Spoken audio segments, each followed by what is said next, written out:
Guys, for today's video, gagawa po kami today ng dumplings. Ayan, dumplings po kami for today's video. Ayan, tapos gagawa po ng flour for dumplings. Hindi pa ako nakakapag-ferment ng flour.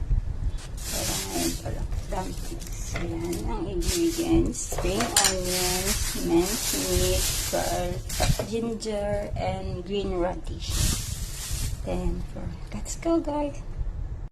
Cut na yung spring onion tsaka ginger. Tapos, itong green radish, cut na rin siya. Ipag-mix na lang dito.